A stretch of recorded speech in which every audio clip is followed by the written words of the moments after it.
مجھے لوگوں کو پڑھنا نہیں آتا، مگر ان پر اعتبار کر کے سبق ضرور مل جاتا ہے۔ کچھ لوگ اپنے آپ کو انسان نہیں فرشتہ سمجھتے ہیں۔ ان کے کام بھی فرشتوں جیسے ہیں، یعنی دوسروں کے گناہوں اور برائیوں کا حساب رکھنا۔ اگر کچھ الگ کرنا ہے تو بھیڑ سے ہٹ کر چلو۔ بھیڑ ہمت تو دیتی ہے پر شناخت چھین لیتی ہے۔ اگر آپ کی آنکھ خوبصورت ہے تو آپ کو دنیا اچھی لگے گی، لیکن اگر آپ کی زبان پیاری ہے تو آپ دنیا کو اچھے لگیں گے۔ پرانی تصویریں دیکھتے ہوئے اکثر مسکراہٹ اور کبھی کبھی آنکھوں میں نمی سی آ جاتی ہے کہ کتنا کچھ بدل گیا ہے۔ دوسروں کو اپنے بارے میں صفائیاں دے کر اپنا وقت ضائع نہ کریں۔ لوگ اتنا ہی سمجھتے ہیں جتنی ان کی اوقات ہوتی ہے۔ اگر نیتوں کا اثر چہروں پہ نظر آنے لگتا تو معاشرے کا ہر فرد نقاب کرنے پر مجبور ہو جاتا۔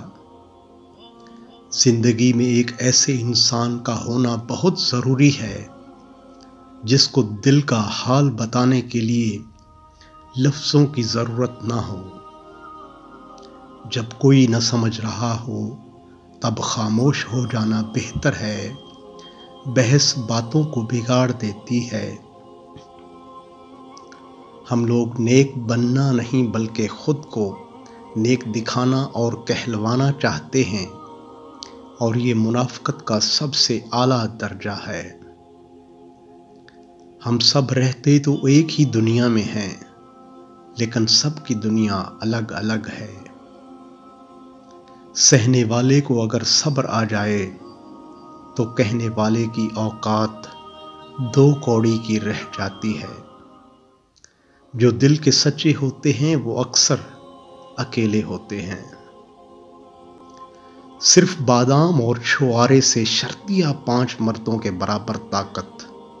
مغز بادام 10 عدد، الائچی 2 عدد، چھوارا 2 عدد۔ تینوں چیزوں کو رات کو مٹی کے کورے برتن میں بھگو کر رکھیں۔ صبح نکال کر مغز بادام کو چھیل لیں، الائچی کا چھلکا جدا کریں، چھوارے کی گٹھلی نکال دیں۔ تینوں چیزوں کو پتھر کی سل یا کنڈی میں اتنا باریک کریں کہ مکھن کی طرح ملائم ہو جائے۔ اب 50 گرام مصری ملا کر چند منٹ تک گھوٹ کر یکجان کر لیں۔ اس کے بعد ان سب چیزوں کو گائے یا بھینس کے مکھن میں ملا کر کھا لیں۔ زرد اور مرجھائے ہوئے چہرے اس کے استعمال سے چند ہی دنوں میں سرخ ہو جاتے ہیں۔ لاغر اور سوکھے ہوئے جسم بھی چند ہی ہفتوں میں سرسبز و شاداب ہو جاتے ہیں۔ دماغی کام کرنے والوں کے لیے بھی اس سے بہتر کوئی غذا نہیں ہے۔ پچکے ہوئے گال ٹھیک ہو جاتے ہیں۔ مردانہ طاقت میں بے پناہ اضافہ کرتا ہے۔ یہ نسخہ بنائیں اور خوشگوار زندگی گزاریں۔